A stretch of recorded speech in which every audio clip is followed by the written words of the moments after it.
كاوكاو حمرته وطحنته كيف ما كتشوفوا. كنزيدوا له 2 زلايف كبارين ديال السكر كلاصي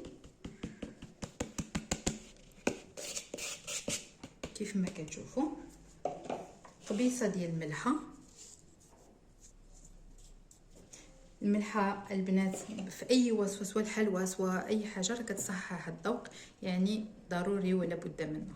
كناخذوا 2 معالق كبارين ديال القرفه ممسوحين، كنخلطوا النواشف مع بعضهم وغادي نكمل باقي المقادير.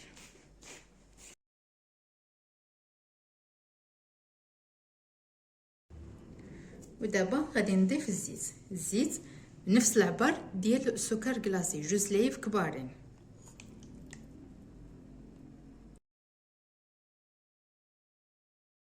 غادي نخلط كلشي والدقيق كيبقى على حسب الخليط.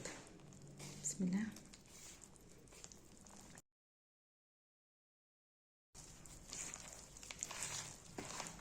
غادي نخلط مزيان باش ما يبقاوناش ديك الكويرات ديال الخليط.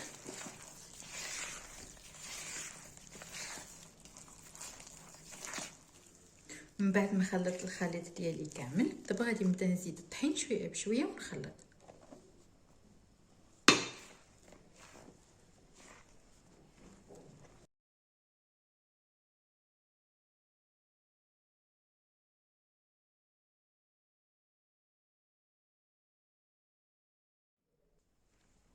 ومن بعد ما جمعت البنات هذا هو القوام ديالها كيف ما كتشوفوا.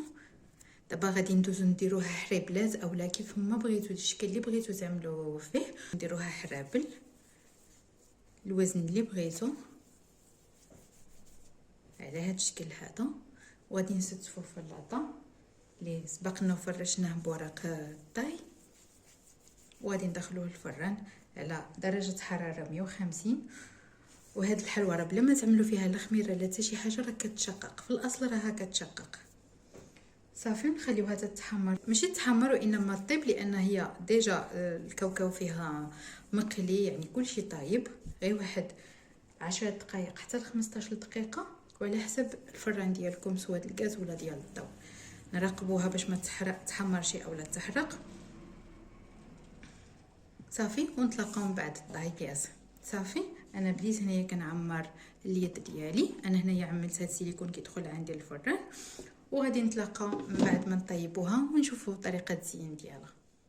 من بعد ما طابت الحلوى خرجناها من الفران، كنفندوها في سكر كلاصي اولا كنرشوه بهذه الطريقه، وكنلويوها في الكواغيط الخاصين بهذه الحلوى كيف ما كتشوفوا معايا.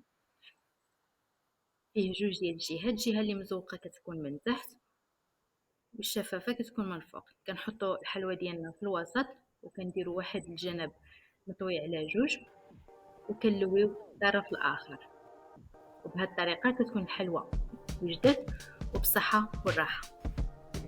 وفي الاخير كنقول لكم انضموا لقناه ديليس شيماء باش تكتشفوا وصفات حصريه ونصائح مفيده وافضل الاطباق والحلويات. ودير معك واحد جيم، والى الوصفه المقبله ان شاء الله.